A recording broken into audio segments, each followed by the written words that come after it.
Listo, chicos, tienes las clases, ya les pasé la clase en PDF al delegado, supongo que ya todos lo tienen, así que solamente si la tienen impresa, resalten algunas partes, si no la tienen impresa y las tienen en su laptop, marquen algunas partes importantes para que vayan haciendo resúmenes de todo esto, ¿ya? Comencemos con lo que es la parte de cáncer gástrico. Es una de las neoplasias más frecuentes del tubo digestivo a nivel mundial. Si ustedes tienen la imagen del estómago en su cerebrito, en su mente, como ven acá, el estómago tiene una parte de fundus o fondo, cuerpo, antro y píloro. El cáncer gástrico, al ser una de las neoplasias más frecuentes, puede ser dividido en varias maneras. Una puede ser por ubicación, lo que son las partes proximales, o lo que es fondo y cuerpo, lo van señalando, o lo que son las partes distales, lo que se encuentra a nivel de antro y píloro, ¿ya? Tengan en cuenta que una de las neoplasias más frecuentes, es el quinto cáncer más frecuente diagnosticado a nivel mundial y es el tercero que causa muertes. ¿Qué tanto así? Recordemos que en el 2020 hubo más de 1 millón de diagnósticos de cáncer gástrico, 1 millón de casos de cáncer gástrico y 768.000 pacientes murieron, o sea, más de 2/3, aproximadamente 2/3 de todos los diagnosticados, ¿ya? La gran mayoría de estas neoplasias se encuentran en países con recursos limitados. Si lo distribuimos geográficamente, las tasas de incidencia más altas se encuentran a nivel de Asia Oriental, Mongolia, China, a nivel de las regiones andinas de América del Sur, como la parte sierra de Perú, y Europa Oriental. Las tasas de incidencia más bajas se encuentran a nivel de América del Norte y el norte de Europa. Y también una de las cosas más importantes es que la incidencia mundial ha ido disminuyendo de esta neoplasia debido a varios factores. Uno de ellos es la mejora de medidas higiénico-dietéticas, la mejora en la conservación de alimentos y la erradicación o la mejora en el tratamiento de Helicobacter pylori. Si ampliamos un poco la parte de acá, la imagen de epidemiología, vemos que las incidencias o prevalencia de neoplasias o cáncer gástrico se da más a nivel de Asia, ¿sí? Sobre todo a nivel de Japón. Tenemos otros países acá y acá encontramos a Sudamérica, ¿no? Es más frecuente en hombres, que es la línea azul, que en mujeres, que es la línea violeta. Es más frecuente en varones que en mujeres, una relación aproximadamente de 2:1, ¿no? Aproximadamente 2:1, listo, y es lo que ven acá, es lo que ven en esta tabla. Habíamos dicho que si ustedes tienen la imagen de su estómago, tenían el fondo, el cuerpo y el antro. Una de las clasificaciones por ubicación era el cáncer de estómago a nivel proximal o cardial, por el que encontramos acá el cardias, y el cáncer de estómago no cardial o a nivel distal, que es lo que se encuentra a nivel de Spiller. Otra manera de clasificarlo a nivel histológico es la presencia o la clasificación del Lauren, y ustedes van a marcar acá tipo histológico o clasificación del Lauren, es de cáncer gástrico difuso y cáncer gástrico intestinal. Hay dos clasificaciones a nivel histológico o la clasificación del Lauren, la clasificación de cáncer gástrico difuso y cáncer gástrico intestinal. ¿En qué se diferencian una de la otra? Vamos a tener una tabla mucho más amplia de esta parte de acá, de cuál es la diferencia entre cáncer gástrico difuso e intestinal, pero acá tienen que marcar lo más importante. Difuso en edades jóvenes, intestinal relacionado a Helicobacter pylori, tabaco, consumo elevado de sal y otros factores dietéticos. Entonces, Helicobacter tipo intestinal asociado a Helicobacter pylori, tabaco y consumo elevado de sal y otros factores dietéticos. Es lo que tienen que marcar en esto. Dentro de las características también, el cáncer gástrico más frecuente son los adenocarcinomas, aproximadamente un 95%. Cáncer gástrico más frecuente son los adenocarcinomas. El pronóstico suele ser malo porque la gran mayoría de veces el cáncer gástrico se detecta en estadios avanzados, la tasa de supervivencia a los 5 años. En Japón ha mejorado hasta un 90% porque se ha detectado en estadios tempranos, y en países europeos o en Sudamérica la tasa de mortalidad llega hasta un 10 o 30%, ¿sí?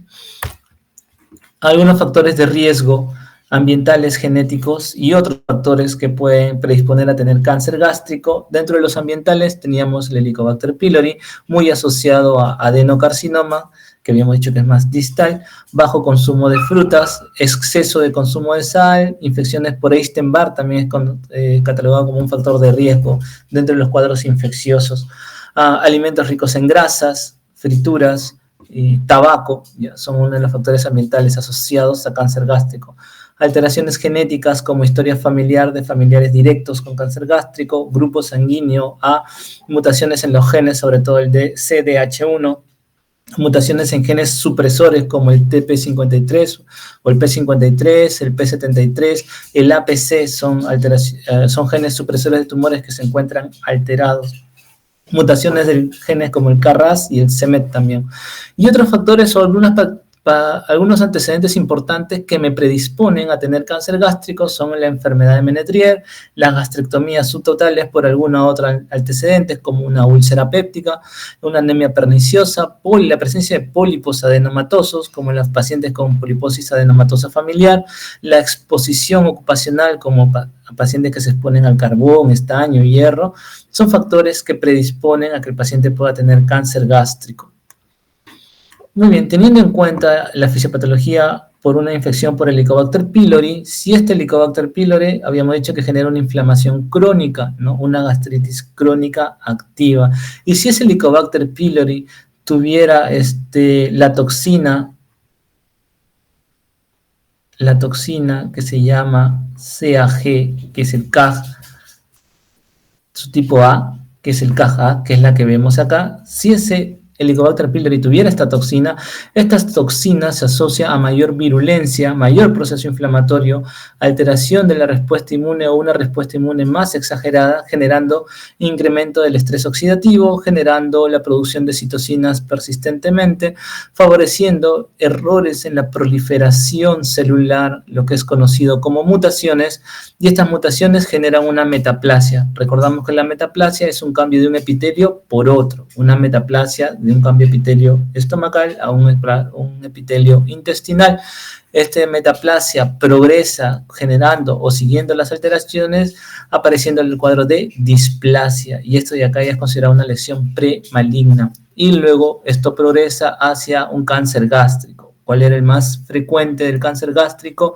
El adenocarcinoma. El adenocarcinoma, muy relacionado a Helicobacter pylori. Muy bien. Y eso es lo que vemos acá debido al Helicobacter pylori. Paciente con Helicobacter pylori se trata. Muy bien. Entonces habíamos visto que la aparición de cáncer gástrico es un conjunto de eventos como factores medioambientales, alteraciones en la microbiota por infecciones por Helicobacter o Epstein-Barr y algunas alteraciones genéticas. Todo esto conllevará a un cambio en el epitelio estomacal de una mucosa gástrica normal hacia una gastritis que es activa, luego genera una gastritis atrófica, luego hay una alteración, un cambio de epitelio por otro, esto es conocido como metaplasia, esta metaplasia continúa alterándose, apareciendo las displasias, y luego de las displasias los famosos adenocarcinomas. Y todo esto debido a cargas genéticas, ambientales y factores de riesgo que ustedes pueden ver aquí. Pero hay factores protectores para lo que es cáncer gástrico, y sí las hay, las que tenemos acá. Tenemos la mejora en la alimentación con consumo de frutas, vegetales y fibra, el consumo o la ingesta correcta de vitamina C, y algunos asocian al consumo de AINES, como el ácido acetilsalicílico o otros AINES, como un factor protector. No quiere decir que a los pacientes haya que darle AINES de manera de protección, simplemente que se ha visto que pacientes que consumen AINES por diferentes patologías disminuye la probabilidad de que tenga, o es como un factor protector a lo que son cáncer gástrico, ya. Muy bien, pero no es tratamiento, no es tratamiento. Dieta, vitamina C, frutas frescas, vegetales, eso sí sirve. Muy bien, alteraciones genéticas que habíamos visto de genes, alteración de los genes supresores de tumores, o sea, el gen que se encarga de suprimir los tumores se altera, no funciona. Estas alteraciones son a nivel del P53, P73, BCL y APC. Los genes inactivos y afectados por metilación, también tenemos al PS2, al RAL y al RUNX34. Pero de estos, lo más importante son los que están resultados, son los más importantes. Hay otra manera de clasificar al cáncer gástrico, como son la clasificación genómica, que se asocia en 4 subtipos: los positivos para Epstein-Barr, los pacientes con inestabilidad en microsatélites, la genómica estable y la cromosómica inestable. Todos estos son subtipos o subgrupos dentro de la clasificación genómica, que es algo nuevo, algo que se está dando recientemente. Muy bien, entonces las lesiones que se aparecen a nivel de estómago pueden ser lesiones tumorales malignas o lesiones tumorales benignas. Por frecuencia, las malignas son más frecuentes, hasta en un 93% de casos. Y por frecuencia, dentro de estas malignas tenemos los carcinomas. Y dentro de ellos, los más frecuentes son los adenocarcinomas. ¿Tenemos otro tipo de cánceres que pueden aparecer en el estómago? Sí, los linfomas, que están en el segundo puesto, los leiomiosarcomas, los carcinoides y otros más que podrían infiltrar. Y dentro de los benignos, tumores benignos que pueden encontrar en el cáncer gástrico, pólipos por frecuencia. Y estos pólipos, algunos pueden llegar a tener algunas características que me podrían decir que estos pólipos pueden llegar a malignizar. Entonces, siempre hay que estar atento en estos pacientes que se encuentran con pólipos a nivel de una endoscopía en el estómago, se biopsia para estudio. Ok. Cuadro clínico. La sintomatología va asociado mucho a lo que causa una tumoración en el estómago. ¿Qué va a hacer? Ocupa un espacio, puede generar dolor, puede generar llenura precoz, y al generar dolor, llenura precoz y hacer una neoplasia que consume energía, puede generar pérdida de peso. Entonces es lo que encontramos acá. El dolor, que puede ser un dolor gradual a nivel de la parte superior del abdomen, varía desde una sensación vaga de plenitud hasta un dolor intenso, sensación de llenura precoz, dispepsia, epigastralgia y pérdida de peso. Entonces, si yo tengo un paciente con pérdida de peso, sensación de llenura precoz y dispepsia o dolor en epigastrio, con esas tres cosas yo podría pensar que mi paciente puede estar teniendo un cuadro neoplásico a nivel del estómago, ¿no? El paciente viene, adulto mayor, más de 50 años, con llenura precoz, dispepsia, y te refiere que el tratamiento no le sirve, generalmente recibe omeprazol, algún protector gástrico, y aparte de eso ha perdido peso, pues tú puedes pensar en un paciente que tenga una neoplasia gástrica. Los síntomas menos frecuentes son aquellos que aparecen como náuseas y vómitos, como son el tumor de píloro, apareciendo en lo que se conoce como un síndrome pilórico. Y nosotros tenemos una paciente en el Hospital 2 de Mayo, los que estén yendo al 2 de Mayo pueden ir a la Sala Santa Ana. Tenemos una paciente que tiene un NM gástrico a nivel distal. Cuando hablamos a nivel distal, es a nivel de antro. Son los más frecuentes, ¿ya? Acá a nivel de antro y píloro, generando un síndrome pilórico, generando una obstrucción a este nivel, haciendo que los alimentos no pasen y por eso está con vómitos persistentes. Eso es un síndrome pilórico. Y también tenemos pacientes que puedan tener una tumoración a nivel del cardias, que es un poco más proximal, ¿ya? Y al momento de ser un poco más proximal, no deja que la comida pase o baje del esófago, generando disfagias. ¿Qué es una disfagia? Una alteración o una dificultad al tragar alimentos. Es decir, una alteración al tragar alimentos. Ya está. Ese es el cuadro clínico de un paciente con neoplasia. ¿Qué otras manifestaciones pueden tener? Digamos, un signo clínico que puedes encontrar en un paciente con cáncer gástrico es la citis, y es la citis por invasión de células neoplásicas a nivel peritoneal. Por eso se da la presencia de ascitis. Sí, y esto de acá es el abdomen de un paciente, aquí está el ombligo, aquí está el estómago, ¿ya? Y las células neoplásicas se encuentran acá y estas descaman a nivel del peritoneo, generará ascitis. Si las células caen a nivel del ombligo, por la parte posterior, generará una infiltración a nivel del ombligo, generando un nódulo. Este nódulo a nivel del ombligo es conocido como el nódulo de la hermana María José, ¿ya? También aparecen pacientes con tuberculosis, pero también a pacientes con cáncer gástrico, ¿ya? Si estas células neoplásicas llegan a nivel del fondo del saco de Douglas, generan una lesión sólida. Es conocida como el signo de la concha de Bloomer, que se da por la presencia de una masa a nivel del fondo del saco de Douglas, ¿ya? Es una infiltración y todo lo que se da a nivel peritoneal. Si seguimos bajando en características clínicas, tenemos un ganglio que puede aparecer a este nivel supraclavicular izquierdo, un ganglio indurado, fijo, petroso. Supraclavicular izquierdo es conocido como el ganglio de Virchow-Troisier, que es a este nivel. ¿Ya? Y si ese ganglio aparece a nivel axilar anterior izquierdo, es conocido como el ganglio de Irish, lo que significa que este paciente ya tiene metástasis a nivel linfático, porque comienzan a invadir ganglios mucho más lejanos.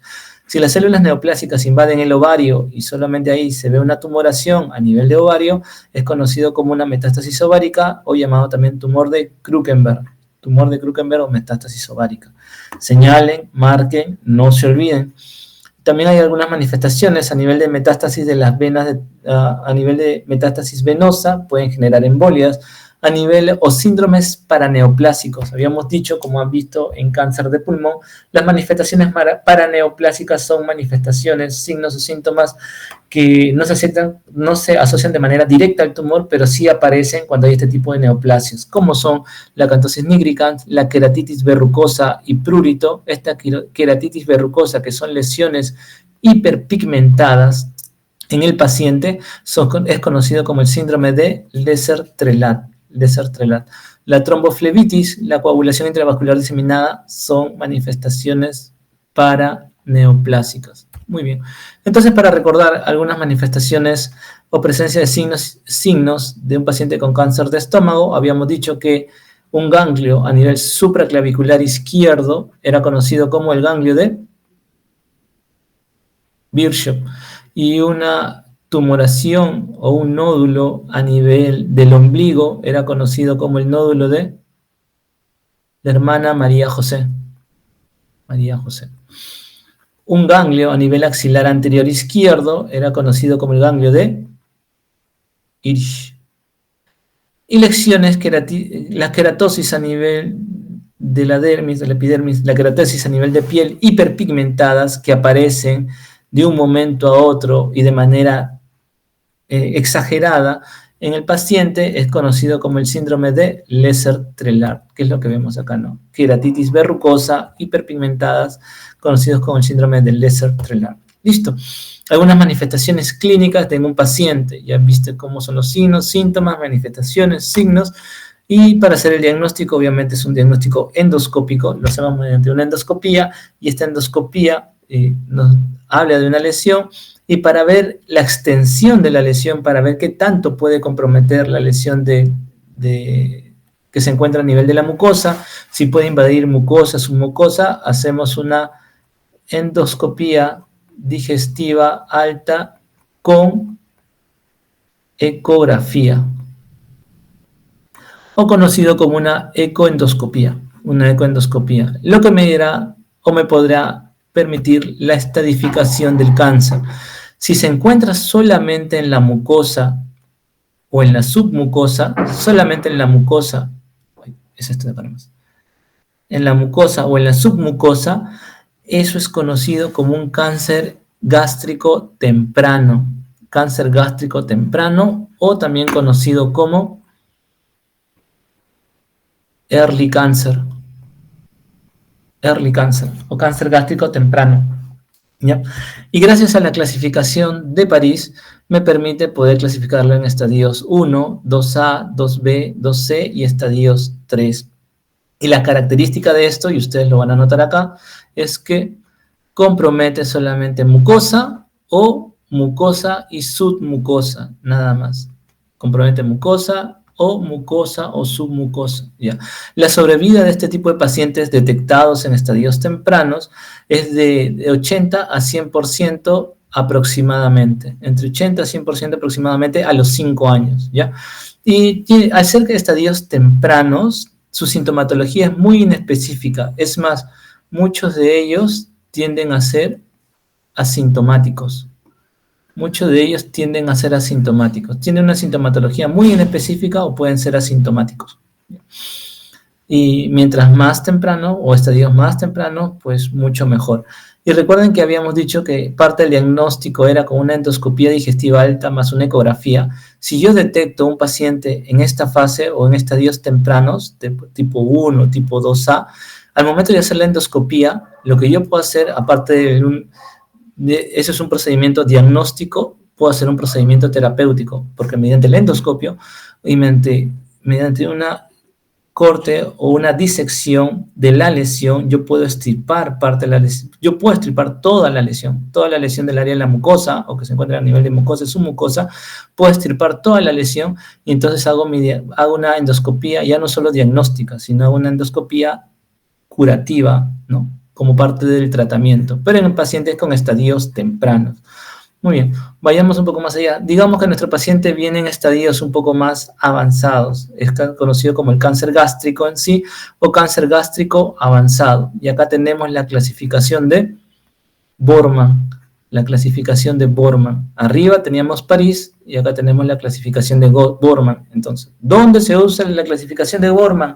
En pacientes con estadios de pacientes con cáncer gástrico temprano o cáncer gástrico avanzado. En pacientes con cáncer gástrico avanzado usamos la clasificación de Borman, que son pacientes con un compromiso ya de no solamente de mucosa y submucosa, sino que hablamos a nivel de compromiso de muscular y capas más profundas del estómago. La sobrevida de estos pacientes a los 5 años es mucho menor. Habíamos dicho que los de early cancer, la sobrevida puede llegar entre un 80 y 100%, en cambio, en los pacientes con cáncer gástrico avanzado, la sobrevida a los 5 años puede llegar hasta un 10%.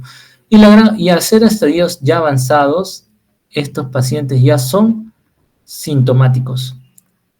Ya son sintomáticos. Estos pacientes ya presentan síntomas, todos los que ya vimos previamente, ¿no? Las características de los pacientes con Borman son las de tipo 1, es un tumor polipoide que infiltra mucosa, submucosa y muscular. Tumor ulcerado con bordes sobresalientes, que es la de tipo 2, la tumor ulcerado infiltrante y la linitis plástica, que es un compromiso tipo parches de toda la mucosa o todo lo que es la parte del epitelio gástrico, difuso, ¿ya? Que compromete mucosa, submucosa y también parte ya capa muscular y capas más profundas, pero es como una imagen parchada, como pueden ver acá, ¿sí? Hay un tipo 5 que es inespecífico. De todas esta clasificación de Borman, la de tipo 3 es la de más frecuente, la de tumor ulcerado, infiltrante, Borman tipo 3 es la más frecuente. Recuerde que acá estamos hablando de las características de las lesiones, tanto en la de early cancer como en el cáncer avanzado. Vamos a hablar de las características muy independientemente de la toma de ganglios o no, si ha hecho metástasis a ganglios o no. Listo.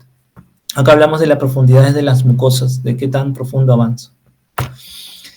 Habíamos dicho al inicio de la charla que hay otra clasificación, que es conocida como la clasificación de Lauren. Habíamos dicho que la intestinal es mucho más frecuente que la difusa. Ustedes marcaron también o resaltaron que la intestinal es la que se asocia a factores ambientales y dietéticos. Y que íbamos a poner acá infecciones como el Helicobacter pylori. En la difusa, más a factores genéticos, ¿no es así? Por ubicaciones, la de tipo intestinal se ubica más a nivel de antro, es de mejor pronóstico porque es mejor diferenciado. Si ustedes ven en esta parte, tiene una característica más diferenciada y al ser mejor diferenciada es de mejor pronóstico. En cambio, la de tipo difuso, al ser indiferenciado, es la de peor pronóstico. Si yo tengo una biopsia que me habla de un tipo de características de este tipo de cáncer gástrico difuso, probablemente me muestre las células en anillo en sello. Las células en anillo en sello, característica de un cáncer gástrico difuso. ¿Qué otra característica importante del difuso? Habíamos dicho que resalten que se da en personas menores, jóvenes, menores de 50 años, mayor incidencia en mujeres. Muy bien, características. Acá habíamos dicho ambientales, dietéticos, infecciosas como el Helicobacter pylori, que se encuentran acá. La intestinal es más frecuente en antro, y la difusa más frecuente en fondo y cardias, que es a nivel proximal, ¿no? Que habíamos visto a inicios de charla. La diseminación que ya habíamos visto, que es lo que sucede, y linfática, sanguínea, todo, acá tenemos el Virchow, Irish, que ya saben lo que significa, el tumor de Krukenberg, entre otras de acá. Ya. Con eso ya no tienen dudas.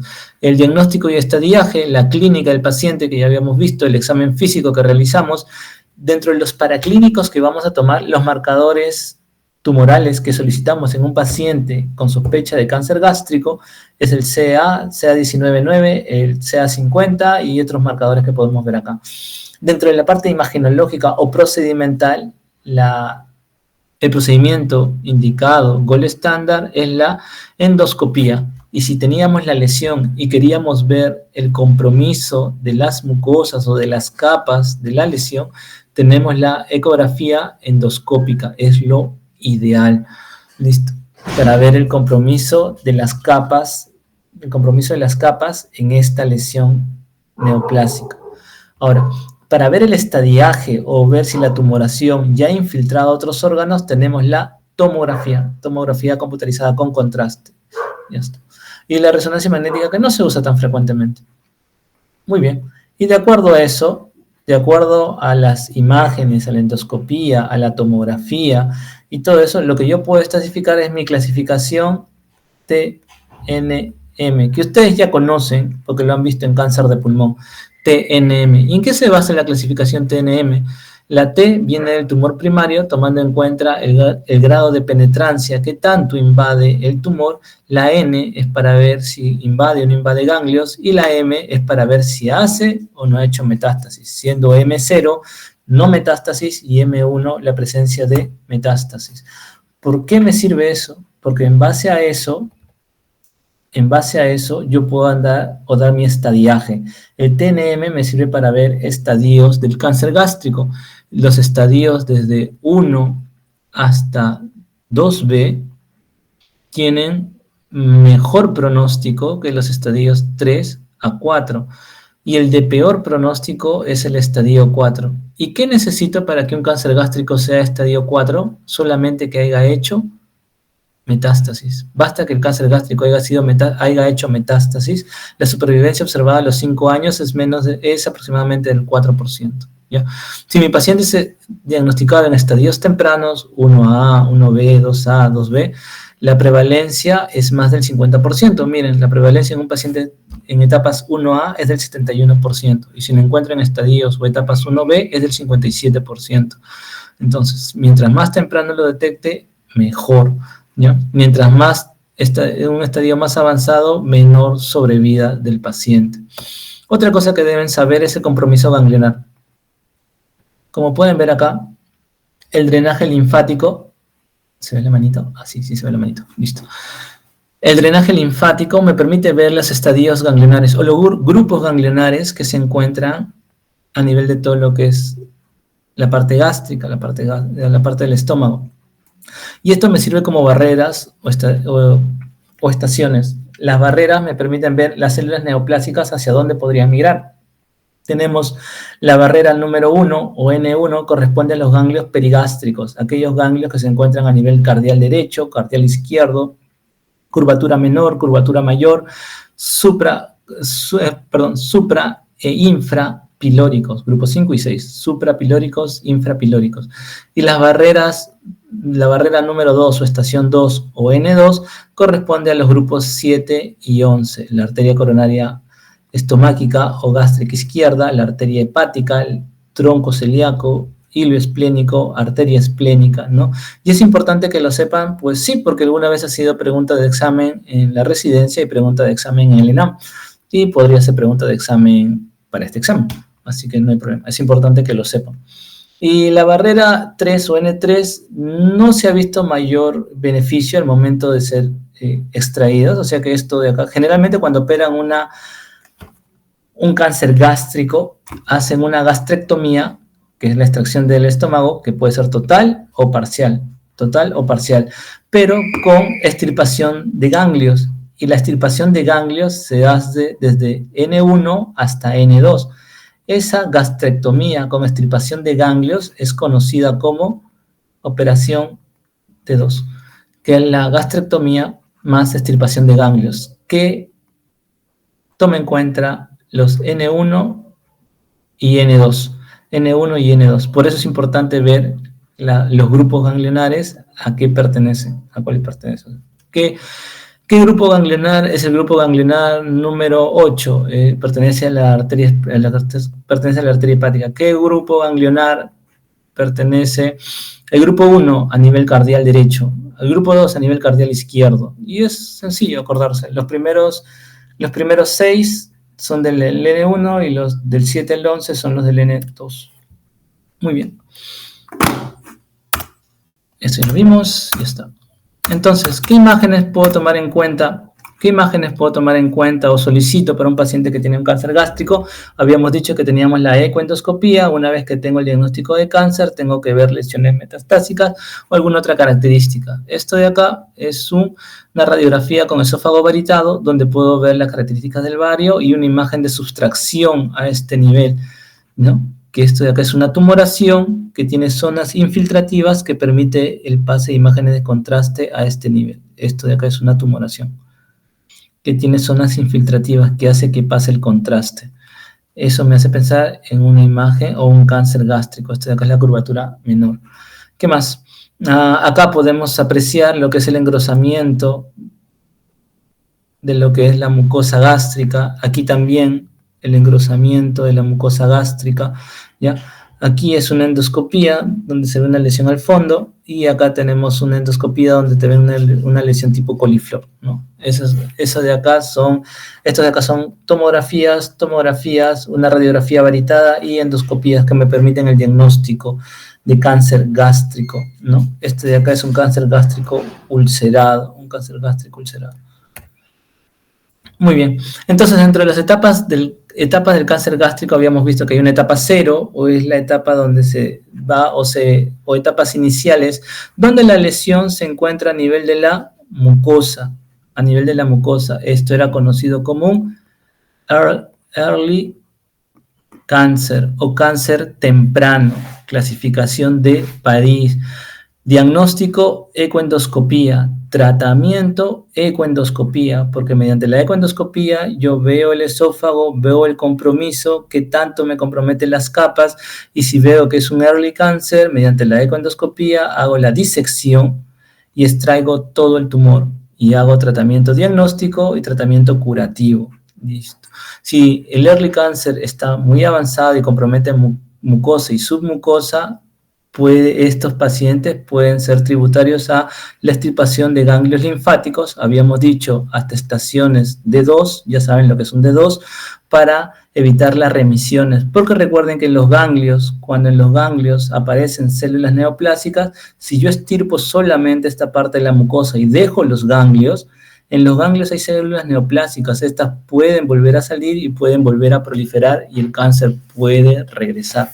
Entonces, por eso se hace extirpación de la lesión con extirpación de ganglios linfáticos, disección de ganglios linfáticos hasta estadios de 2. Tenemos los de etapa 1 que se encuentran en la segunda o tercera capa de la pared estomacal y no se ha diseminado a ganglios linfáticos, o dentro de la etapa 1 también aquellos que son de la segunda capa de la pared estomacal y se ha diseminado a los ganglios linfáticos. Tratamiento en este tipo de pacientes, gastrectomía, que puede ser subtotal o puede ser total, dependiendo de la ubicación de la lesión y dependiendo de los ganglios. Gastrectomía, que puede ser subtotal o total. Y habíamos dicho que también la extirpación de los ganglios. En las etapas 2, estos pacientes van igual a una gastrectomía subtotal o total, pero acá ya podemos usar lo que son el uso de radioterapia o quimioterapia adyuvante. Adyuvante es aquella quimio o aquella radio que se da posterior a la cirugía. En estadios 3, el tratamiento es de cirugía para extraer el estómago entero, una gastrectomía total y parte del tejido que rodea a este tipo al estómago. Los ganglios linfáticos también pueden ser extraídos hasta estadios de 2. La cirugía seguida de radioterapia adyuvante, quimioterapia o ambas ha mostrado mejores resultados en estadios 3. Y los estadios 4 habíamos dicho que son aquellos pacientes que ya hacen metástasis. Y este tipo de pacientes pueden recibir cirugías o pueden recibir quimio y radio, pero esto ya sería solamente para aliviar síntomas. Quiere decir manejo paliativo. En este tipo de pacientes ya paliativo. Solamente el manejo es paliativo. Nada más. Estadios 4, manejo paliativo, manejo de síntomas. No se espera ya la remisión completa de este tipo de lesión. Entonces, habíamos dicho que las razones para una linfadenectomía a nivel N2, que es como lo que habíamos dicho que es el D2, permite una mejor evaluación ganglionar y una más correcta clasificación TNM. Una de las razones por lo que se hace. Otra, mejora la supervivencia. Las mayores ventajas se obtienen con D2 en estadios 2. También se ha visto que en estadios 1 es útil, pero tiene menor eficacia en estadios 3 y en estadios 4. No se ha visto beneficios en estadios 3 y en estadios 4. ¿No? Menor eficacia en estadios 3 y en estadios 4 no se ha visto beneficios, eso sí. ¿Por qué hacemos la linfadenectomía hasta de 2? También para qué habíamos dicho, para la disminución de recurrencias. Listo. Por eso es importante esto. Ok, entonces teníamos un paciente con cáncer gástrico, hacíamos el diagnóstico, hacíamos el screening, tratábamos los factores de riesgo, erradicación del Helicobacter pylori, hacíamos un estudio genético del paciente, veíamos si es un cáncer gástrico temprano, si es un cáncer gástrico avanzado y si este cáncer gástrico era o no era operable. Si es un estadio de cáncer gástrico temprano, early cancer, estadios de cáncer gástrico temprano, habíamos dicho que parte del tratamiento era la ecografía endoscópica, que nos permitía la resección de este tipo de cáncer. Si era un early cancer o cáncer temprano en estadios 2 o 3, el paciente podría pasar una gastrectomía, que podría ser total o subtotal, más una linfadenectomía. Y si el paciente eran pacientes ya no en cáncer temprano, sino en cáncer avanzados operables, el tratamiento era con gastrectomía y luego de la gastrectomía, quimioterapia o terapia adyuvante, que es decir, quimio-radio posterior a la cirugía. Si el paciente tiene un cáncer operable, pero de un tumor, de una lesión, unas características aumentada de tamaño y yo quiero disminuir esa lesión, lo que puedo hacer es darle una quimioterapia antes de la operación. Eso es una terapia neoadyuvante, una terapia o una quimioterapia antes de la operación y luego de darle la quimioterapia lo opero. Una quimioterapia neoadyuvante y gastrectomía luego de eso. Y si tu paciente tiene un tumor avanzado, no resecable, manejo paliativo. Y ya para terminar con cáncer gástrico, prevención del cáncer gástrico, limitar la ingesta de carnes rojas, dietas bajas en sal, vinagre y ahumados, comer por lo menos 5 porciones de frutas frescas, verduras y alimentos de granos enteros, no consumir tabaco. Yo creo que a estas alturas, después de la clase de POC, después de cáncer de pulmón y después de cáncer gástrico, nadie de ustedes va a fumar. Limitar la ingesta de alcohol. Listo, y se terminó cáncer gástrico. Espero que hayan marcado todo lo que deben haber marcado. Y terminamos con cáncer colorectal, que corresponde a todos aquellos tumores que se desarrollan en las paredes del intestino grueso, ¿no? Que van desde la parte final del ilion hasta el recto, que es lo que vemos acá. Desde la parte final del ilion, que es a este nivel, hasta la parte final del recto, que es lo que vemos acá. La epidemiología es la tercera causa más común a nivel mundial, la segunda causa de muerte de cáncer, generalmente en adultos mayores, afecta a los países en desarrollo, en Latinoamérica por estudios epidemiológicos, Uruguay, Argentina y Chile a la cabeza, afectan más a hombres que a mujeres, la incidencia es de 20 por 100.000 habitantes, el recto el 30% y el colon en total un 70%. El pronóstico es favorable, sobre todo en estadios tempranos. Y si quieres ya por ubicación, verla por localización a nivel de todo el colon y recto, ¿dónde es la ubicación más frecuente? Pues la ubicación más frecuente es a nivel del recto y la unión recto-simoidea y parte del colon ascendente de lo que es cáncer colorectal. Acá tienes aproximadamente entre el 40 al 60% de casos. Este es el primer lugar. Y en segundo lugar, que es el lado izquierdo, y en segundo lugar, todas las neoplasias de colon del lado derecho. Este es el segundo lugar. Izquierdo el primer lugar, derecho es el segundo lugar. ¿Por qué es importante? Porque entonces, como por frecuencia el izquierdo es primero y el derecho es segundo, es importante ver las manifestaciones clínicas de cáncer colorectal izquierdo y manifestaciones clínicas de cáncer de colon derecho, que ya lo vamos a ver más adelante. Los factores de riesgo en este tipo de pacientes, al tener antecedentes familiares, eso incrementa hasta el doble la posibilidad de tener un cáncer colorectal.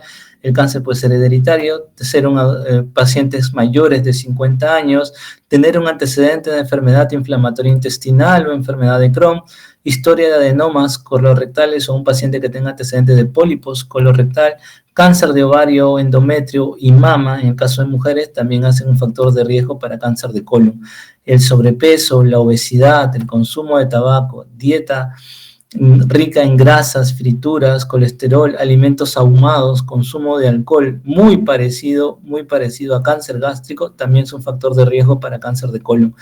Dieta, los factores protectores, y esto es importante, ¿qué te protege para el cáncer gástrico? Al igual que el cáncer ¿qué te protege para el cáncer de colon? Al igual que el cáncer gástrico. Dieta rica en fibra, actividad física, son cosas que te protegen del cáncer de colon. Muy bien. Entonces, cáncer de colon. ¿Cómo podemos dividir el cáncer de colon? Podemos dividirlo en dos por frecuencia, ¿no? Los cánceres de colon hereditarios y los cánceres de colon de presencia esporádica, ¿ya? Los cánceres de colon hereditario y los de cáncer de colon de presencia o aparición esporádica, que no tenían algún cambio genético importante. ¿Cuáles son los más frecuentes? Los casos de cáncer de colon rectal esporádicos son los más frecuentes, son la mayoría de casos, aproximadamente un 80% de casos. ¿Cuáles son los menos frecuentes? Los cánceres de colon rectal hereditarios. Y dentro de estos tenemos dos. Tenemos la poliposis adenomatosa familiar, y tenemos el cáncer no polipósico, cáncer no asociado a pólipos hereditarios o conocidos como el síndrome de Lynch. Estos de acá están dentro del cáncer colorectal hereditario, ¿ya? Y lo más frecuente es el cáncer colorectal esporádico, ya está, para que se den una idea. ¿Y cuál es el tipo histológico de cáncer colorectal más frecuente? Al igual que el cáncer gástrico, y eso está aquí. Los adenocarcinomas son las lesiones malignas del intestino grueso más frecuente, hasta en un 97% de casos. Más frecuente en el colon que en el recto, eso ya lo habíamos visto. ¿Qué otro tipo de cáncer a nivel del intestino grueso tenemos? Las neoplasias escamosas, los carcinoides, los carcinomas a células transicionales, linfomas, sarcomas, melanomas, entre otros, ¿sí?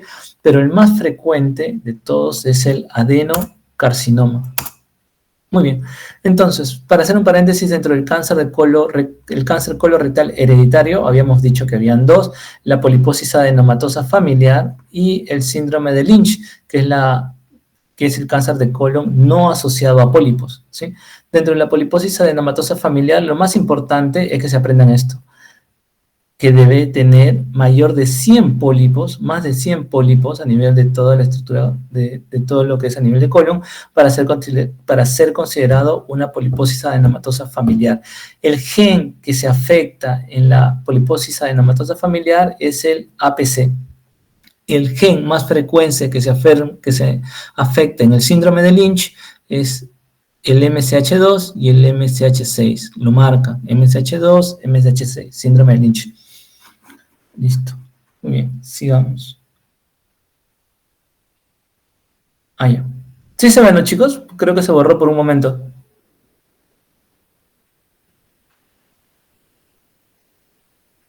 Bueno, voy a hacer de cuenta como que sí se ve. Bueno, Ok, ya entendí.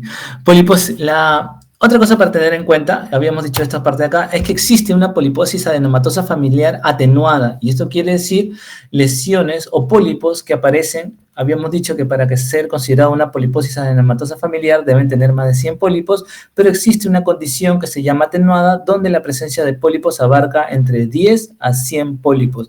Generalmente se da en pacientes mayores de los 90 años y se encuentra asociado a lesiones de estómago y duodeno también. Y si se encuentran estos pólipos, generalmente se dan a nivel de colon proximal.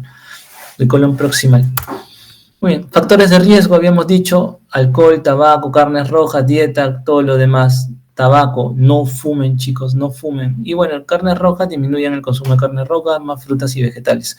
Edad mayor de 45 años y factores protectores de todo esto, AINES y aspirinas. Se vio que pacientes que porque toman AINES o aspirinas por algún otro motivo, tienen un cierto factor protector. No quiere decir que a todos tus pacientes les vas a dar AINES y aspirinas, no, simplemente se vio que pacientes que requieren este tipo de medicamentos tienen un cierto tipo de factor protector. Dieta rica en fibra, eso sí, vitamina E, eso también, calcio, acá lo corrigen por favor, calcio y ácido fólico, perfecto. La fisiopatología, recordemos que la presencia de pólipos pueden estar presentes tanto a nivel del estómago o a nivel de colon, y estos pólipos pueden ser neoplásicos como que pueden ser no neoplásicos. Si no son neoplásicos, algunas de las causas de la presencia de pólipos a nivel de colon son pólipos hiperplásicos, amartomas, una poliposis juvenil, el síndrome polipósico juvenil y el síndrome de Peutz-Jeghers, que también es un síndrome que aparece como lesiones o pólipos no neoplásicos, que podrían desarrollar un factor de riesgo a mutar adenocarcinoma. Sí podría ser un factor de riesgo. Listo. La presencia de pólipos neoplásicos. Y de estos tenemos 3. La presencia de tubulares, vellosos y túbulo-vellosos. Tubulares, vellosos y túbulo-vellosos. Siendo lo más frecuente es lo de tipo tubular. Pólipos neoplásicos, hay 3. Tubulares, vellosos o túbulos vellosos. Dentro de los más frecuentes son los tipos tubulares. Muy bien. Entonces, dentro de estos teníamos un epitelio normal de la parte del colon. Este epitelio, debido a diferentes noxas, factores de riesgo, hábito tabáquico, alteraciones genéticas, algunas infecciones, puede generar una alteración del epitelio normal a un epitelio displásico. Habíamos dicho que la displasia es el cambio de un epitelio normal por otro. Luego la presencia de adenomas, que estos pueden ser adenomas tempranos, adenomas tardíos, y luego esto mutar a estadios neoplásicos como cáncer, adenoma, carcinoma. Y más adelante, si esto de acá se propaga, la presencia de metástasis, factores de riesgo de malignidad de los pólipos. ¿Cuáles son los factores de riesgo de malignidad de los pólipos? Tener un pólipo mayor a 1 centímetro, úlcera en la superficie del pólipo. Si este es tu pólipo, si este es el pólipo del paciente a nivel del colon y esta lesión tiene una úlcera, es un factor de riesgo de malignidad. Histología de tipo velloso es un factor de riesgo de malignidad. Secreción removible, que tenga secreción a nivel superficial, que se pueda remover. Pérdida de patrón vascular, alteraciones de los pliegues colónicos o presencia de nodularidad o nódulos a nivel de la superficie, hace pensar que estos pólipos pueden ser malignos. Entonces, dentro de las características clínicas de un paciente con cáncer de colon en estadios tempranos pueden ser asintomáticos y pueden ser diagnosticados durante alguna cirugía o en algún tamizaje de rutina que se le realiza. Si son sintomáticos, generalmente estos se asocian a cambios en el hábito intestinal. Los pacientes te refieren que hacían deposiciones normales, pero luego comienzan a tener estreñimiento, tienen pujo, tenesmo o alteraciones en la morfología de las heces como heces acintadas, sangrado y anemia por pérdidas intestinales de sangre, lo que te genera una anemia, que por frecuencia son anemias microcíticas, hipocrómicas o anemias relacionadas a la pérdida de hierro por la cronicidad, pujo y tenesmo, ¿no?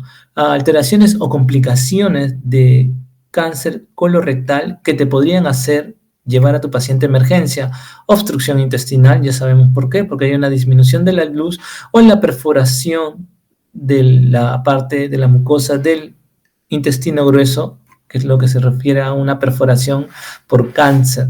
Son complicaciones de emergencia que hacen que tu paciente entre a cirugía inmediatamente. Generalmente el tratamiento de cáncer colorectal es un manejo quirúrgico programado, pero si presenta alguna de estas dos alteraciones, tu paciente entrará por emergencia. No son muy frecuentes, la verdad, no son muy frecuentes. La clínica de cáncer colorectal, dolor abdominal, cambios en el hábito intestinal, hematoquesia o proctorragia, pujo, tenesmo, anemia de origen desconocido, porque estaría en estudio hasta diagnosticar el cáncer colorectal, obstrucción intestinal, masa abdominal en estadios más avanzados, una masa palpable, baja de peso. Y habíamos dicho al inicio que por frecuencia teníamos los del lado izquierdo y los del lado derecho, ¿no? Primero izquierdo y luego derecho por frecuencia. Entonces, los cánceres del lado derecho me van a dar un tipo de características: la presencia de hemorragia oculta y anemia ferropriva, la presencia de melena, masa palpable en fosa ilíaca derecha y alteraciones en el tracto intestinal. De más a menos. De más a menos.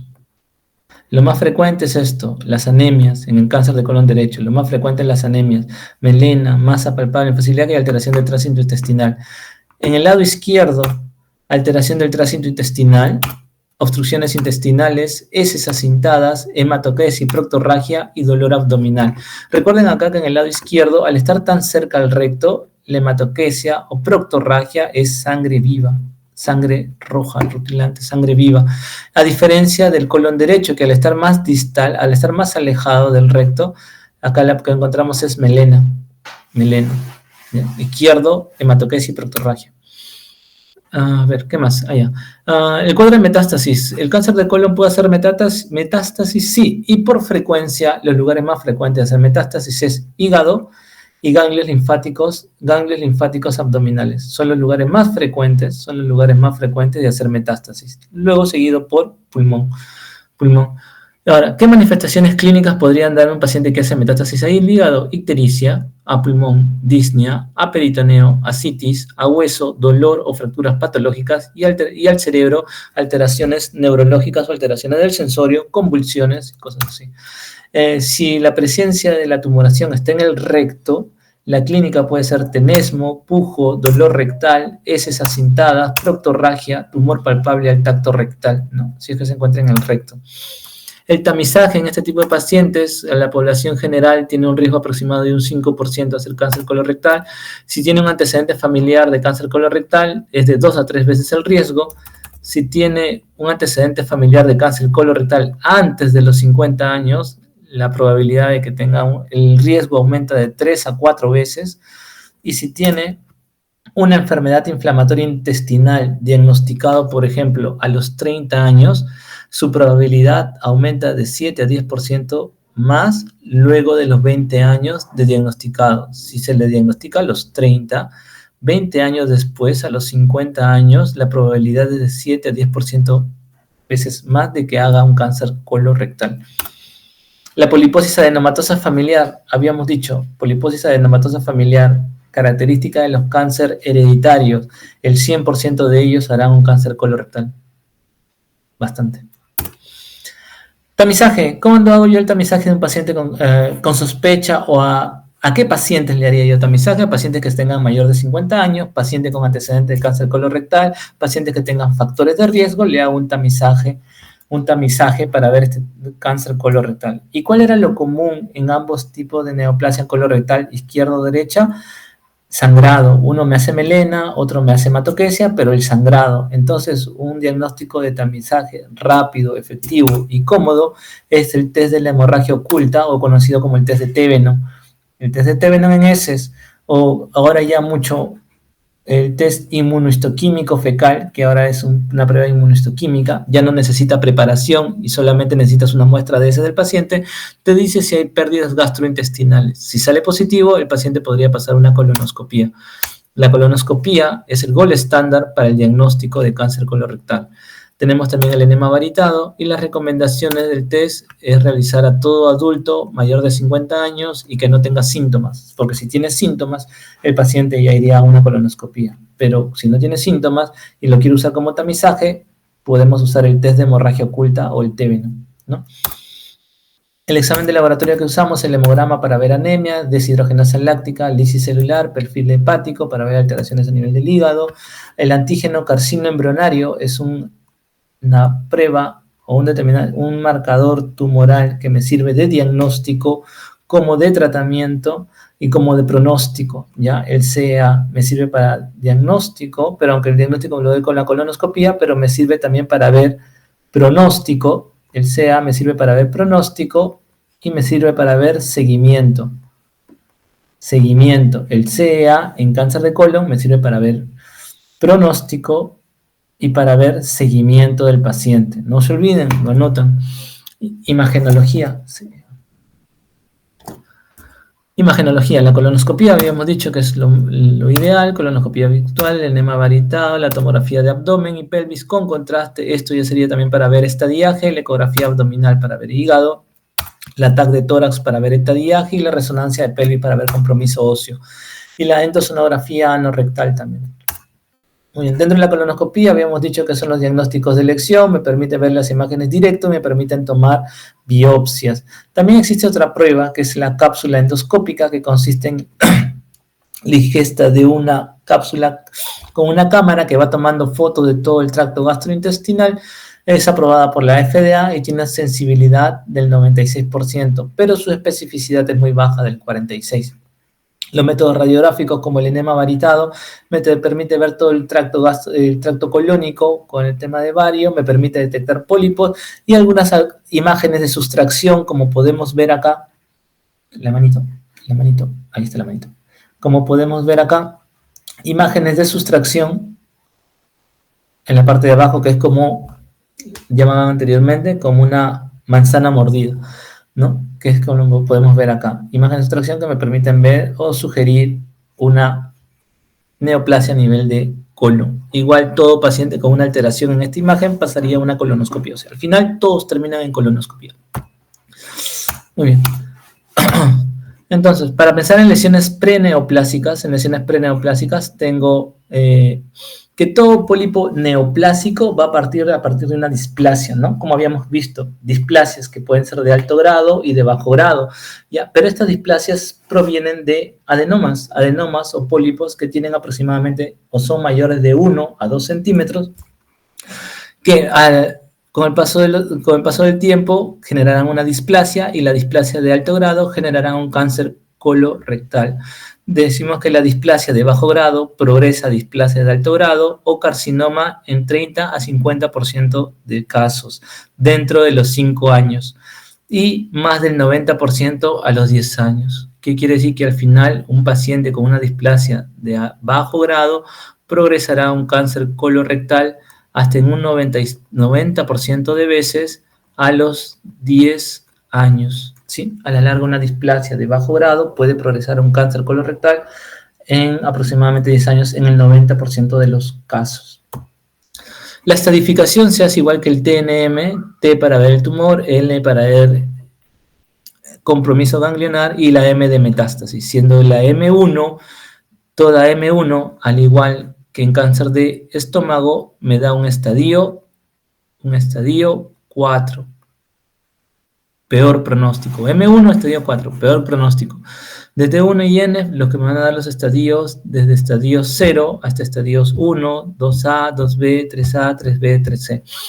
Se requiere biopsia para ver el tipo histológico de neoplasia. La estadificación requiere imágenes. Esto me sirve con la tomografía.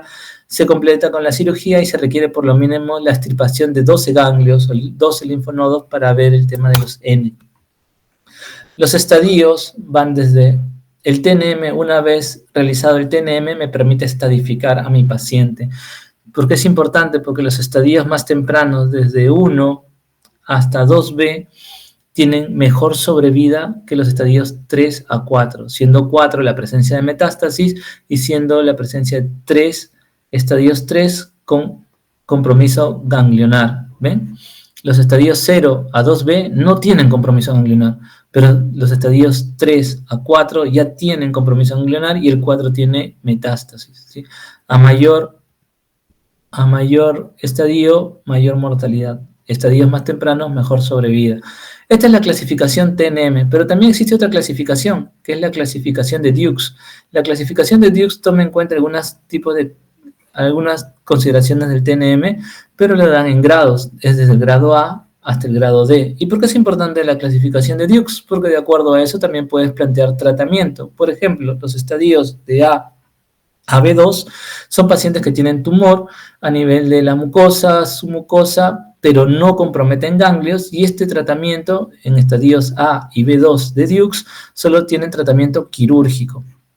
De B3 a C3 requieren quimioterapia adyuvante, luego del tratamiento quirúrgico darle quimioterapia.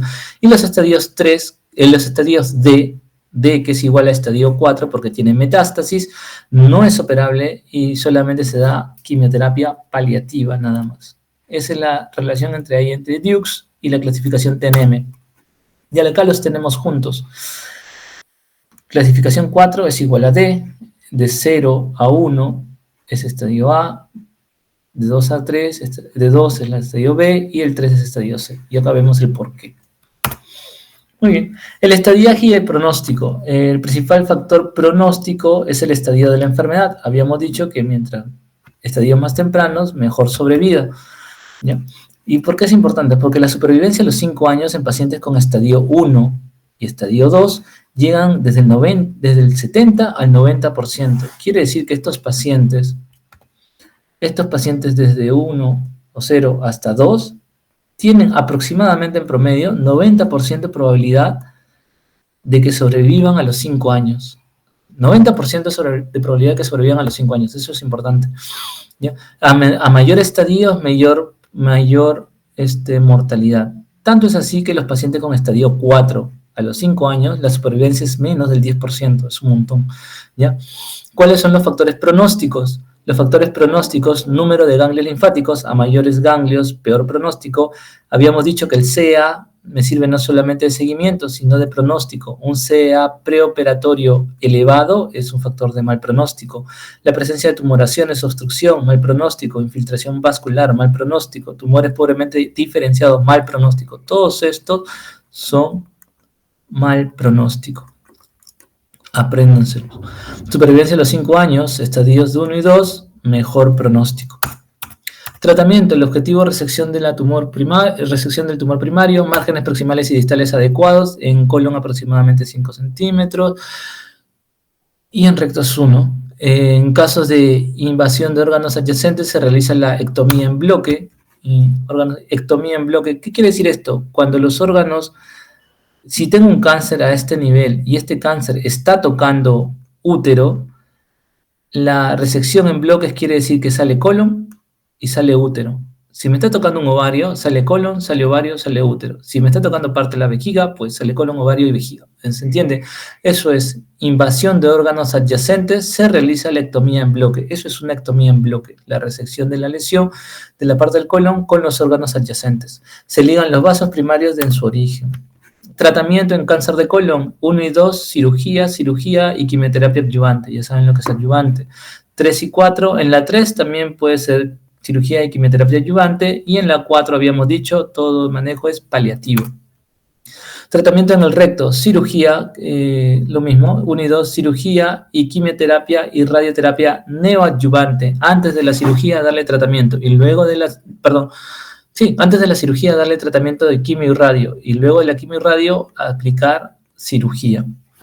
Se ve mejor, se ha visto mejor evolución en este tipo de pacientes. En 3 y 4, en la de 4 igual, manejo paliativo. Habíamos dicho, tratamiento de la parte quirúrgica, colectomía cementaria, márgenes distales en colon 5 centímetros, en recto 1 centímetro, margen circunferencial 1 milímetro. La linfadenectomía regional, mínimo 12 ganglios habíamos pedido, la resección en bloques si es que están comprometidos los órganos adyacentes, resección en bloques, ya sabemos qué es eso. Y la localización de esto, si la tumoración está en el colon derecho, hemicolectomía derecha. Por frecuencia, ¿qué era lo más frecuente? Colon izquierdo o sigmoides, hemicolectomía izquierda o sigmoidectomía.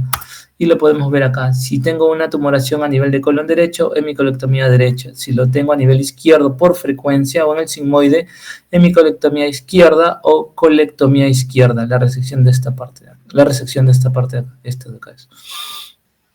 Muy bien. La sobrevida en este tipo de pacientes, ¿qué era lo importante? Pacientes en estadios 1 y 2, una sobrevida en promedio de hasta un 90%. Mientras más avanzado, peor pronóstico. Es más, un paciente con cáncer en estadio 3, sin metástasis, solamente con una tumoración en T4 o un N con compromiso ganglionar, pero sin metástasis, tiene una sobrevida hasta el 70%, chicos. O sea, quiere decir que el cáncer colorectal tiene buen pronóstico si es diagnosticado en estadios donde no tengan metástasis. Basta que tu paciente tenga metástasis y la sobrevida a los 5 años baja hasta en promedio un 10%, chicos, lo cual es mucho, mucho, mucho peor. Ok. Eso es importante saber.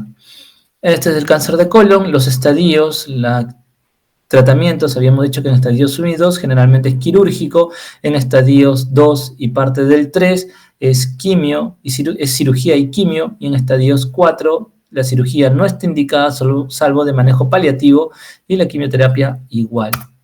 En el recto, igual, estadios 1 y 2, estadios 1, cirugía, estadios 3, quimioterapia neoadyuvante y cirugía. Y también la extirpación de ganglios. La quimioterapia acá es prequirúrgica. Habíamos dicho que acá la cirugía es neoadyuvante. Doy la quimio y luego opero. En cambio, en estadios 1 hago cirugía nada más. Listo. Seguimiento de cáncer de colon y recto. Dentro del primer y segundo año, evaluación clínica 3 veces por año. Después de eso, ya lo voy espaciando a 1 vez por año. El carcinoma, el antígeno carcinoma embrionario, el marcador tumoral, se lo tomo 2 veces por año. Después de eso, al tercer año, ya 1 vez por año. La colonoscopía, 1 vez al año, y después de eso, al tercer año, ya 1 vez cada 2 años. Y así sucesivamente, ¿ya? Y eso es como hacer seguimiento. Listo, chicos, gracias por su atención. Espero lo hayan disfrutado, tanto como yo, que hayan aprendido un poco más de cáncer gástrico y cáncer colorectal, y de acá para adelante ya los veo, la verdad no sé si los veo antes de su examen. Éxitos, y si tienen alguna duda con esto, me avisan. Escriben a la delegada, al correo, cualquiera de los dos. Cuídense mucho, disfruten lo que queda su domingo, vayan a misa, recen un poco, depende de sus creencias, claro, y nada más. Cuídense mucho, chicos, ya nos estamos viendo. Éxitos.